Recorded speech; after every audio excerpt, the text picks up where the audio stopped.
Divine realm के जन्म से लेकर आज तक कभी भी कोई होली एम्परर नहीं मरा था, लेकिन आज वो मिथ टूटने वाला है क्योंकि पहली बार एक होली एम्परर का अंत होने वाला है। Hello guys, welcome to VH anime explain. आज हम एक्सप्लेन करेंगे स्टेलर ट्रांसफॉर्मेशन सीजन 7 के एपिसोड 7 को। ये एपिसोड अब तक का सबसे शॉकिंग एपिसोड था क्योंकि इस एपिसोड में सिर्फ एक होली एम्परर नहीं मरता बल्कि डिवाइन रेल्म का एक हिडन ट्रूथ भी रिवील होता है। So without wasting any more time, let's explore it. Episode की शुरुआत होती है सी केव इल्यूजन से। सभी गॉड किंग्स और होली एम्परर्स सील का पीछा करते हुए पोर्टल के थ्रू इस मिस्टीरियस जगह पर पहुंच चुके होते हैं। यहाँ हर तरफ सिर्फ समुंदर ही समुंदर था और उसके नीचे बनी हुई थी बहुत सारे गुफाएं। इस थर्ड सील के बैटल में एक इंसान शुरुआत से ही सबसे ज्यादा एक्टिव नजर आता है, जबकि नॉर्मली वो इन सब चीजों में इंटरेस्ट ही नहीं रखता, और वो है होंगफू फैमिली का होली एम्परर होंगफू यू। इस बार वो किसी भी हाल में तेंजुन बनना चाहता था क्योंकि सिर्फ तेंजुन बनकर ही वो अपनी बहन लेओशांग का बदला ले सकता था। कुछ देर बाद माइटी पीपल सील समुद्र के नीचे एक गुफा में एंटर कर जाता है और सभी एक्सपर्ट्स भी बिना देरी किए उसके पीछे गुफा के अंदर चले जाते हैं। लेकिन गुफा में एंटर करते वक्त ही कई वीक गॉड किंग्स ब्लड सी क्वीन के हाथों मारे जाते हैं। गुफा के अंदर पहुंचते ही होंगफू यू सीधा डोनमू फैमिली के होली एम्परर डोनमू यून को रोक लेता है और अपने साथियों को सील ढूंढने भेज देता है। दोनों होली एम्परर्स के बीच बैटल काफी इंटेंस हो जाती है। एक तरफ होंगफू यू अपनी गोल्ड एलिमेंट पावर यूज कर रहा था तो दूसरी तरफ डोनमू यून अपनी लाइट एलिमेंट पावर का यूज कर रहा था। लेकिन बैटल के बीच में ही डोनमू यून को मैसेज मिलता है कि उसके बेटे ने सील को ढूंढ लिया है। ये सुनते ही वो अपनी फुल स्ट्रेंथ रिलीज कर देता है और तुरंत वहां से निकल जाता है। उसके स्ट्रेंथ के एक्सप्लोजन में कई गॉड किंग्स मारे जाते हैं और तब होंगफू यू को रियलाइज होता है कि असल में वो डोनमू यून को नहीं रोक रहा था, डोनमू यून ही उसे यहाँ बिजी रख रहा था ताकि उसके साथी सील को ढूंढ पाए। दूसरी तरफ डोनमू यून सक्सेसफुली माइटी पीपल सील को हासिल कर लेता है। जब उसका बेटा उसे पूछता है कि इतने इनोसेंट लोगों को क्यों मारना, तब डोनमू यून अरोगेंट टोन में कहता है, हम 8 डिवाइन फैमिलीज ही डिवाइन रेल्म के असली रूलर्स हैं। हमारा ब्लड लाइन सबसे नोबल है और तेंजुन भी हमारे ही बीच से सिलेक्ट होना चाहिए। ये लाइन क्लियरली दिखाती है कि डिवाइन फैमिलीज खुद को डिवाइन रेल्म का सुप्रीम रूलर समझते हैं। पोर्टल के पास जांग फान और जोहो खड़े होते हैं, लेकिन वो डोनमू यून को रोकने की वजह उसके लिए रास्ता छोड़ देते हैं।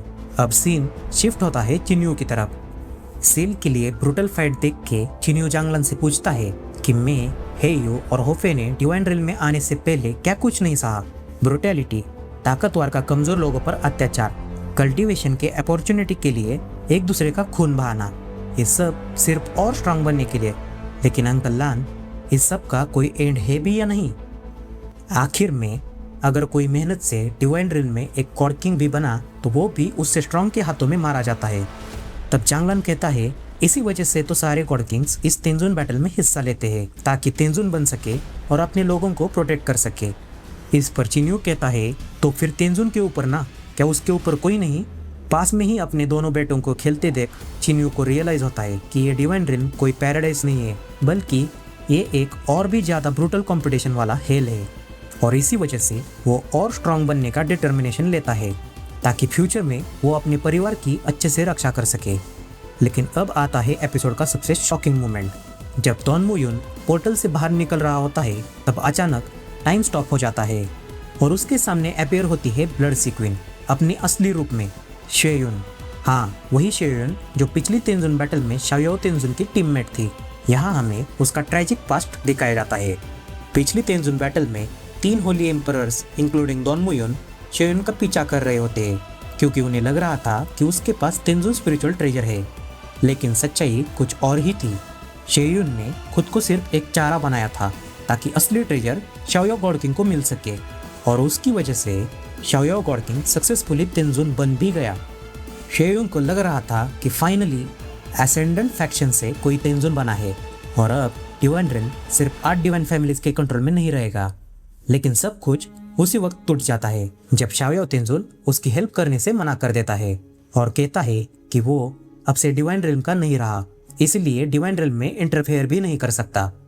वो सिर्फ उसकी इंजरीज हील करता है और टाइम लॉस के कुछ इनसाइट्स उसे देता है और उसे वही छोड़कर चला जाता है। उसके बाद सिर्फ अपना गुस्सा निकालने के लिए डोनमू यून शेयुन पर अटैक कर देता है और यही वो मोमेंट था जिसने ब्लड सी क्वीन को जन्म दिया। और अब कई सालों के बाद उसका रिवेंज फाइनली कंप्लीट होने वाला था। प्रेजेंट में ब्लड सी क्वीन सीधा डॉन मुयुन पर अटैक करती है। ओरिजिन स्पिरिट पर्ल उसे बचाने की कोशिश करता है, लेकिन ब्लड सी क्वीन का अटैक इतना टेरिफाइंग था कि उसकी प्रोटेक्शन भी फेल हो जाती है। और इसी तरह डिवाइन रिल्म की हिस्ट्री में पहली बार एक होली एम्परर की डेथ हो जाती है। ये न्यूज सुनते ही सारे होली एम्परर शॉक हो जाते हैं और तुरंत ब्लड सी क्वीन को सराउंड कर लेते हैं। तब जोहो कहता है, हम 8 डिवाइन फैमिलीज को हेवन का ऑर्डर मिला है डिवाइन रिल्म को रूल करने का, और तुमने एक होली एम्परर को मारने की जरूरत की जो हेवन के अगेंस्ट जाएगा, उसे बिना मर्सी के मार दिया जाएगा। उसके बाद सभी होली एम्परर्स अपने ओरिजिन स्पिरिट पल्स का यूज करना शुरू कर देते हैं। लेकिन यहाँ एक और शॉकिंग सीक्रेट रिवील होता है।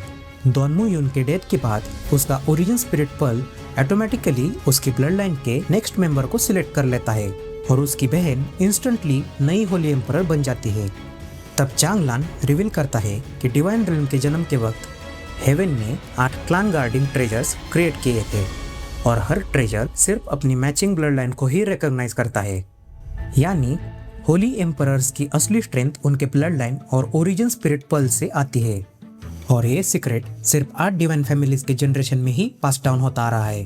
तभी चिन्यू एक और बात नोटिस करता है। चिंस का फ्लेम स्पिरिचुअल पर्ल और शंतु फैमिली का ओरिजिन स्पिरिट पर्ल दोनों बिल्कुल सेम है। और तब उसे रियलाइज होता है कि जब बात उसके मिस्टीरियस सेकंड ब्रदर लिनमंग से जुड़ी हो तो कुछ भी इम्पॉसिबल नहीं हो सकता। और इसी शॉकिंग बात के साथ यह एपिसोड यही खत्म हो जाता है। Thanks for watching.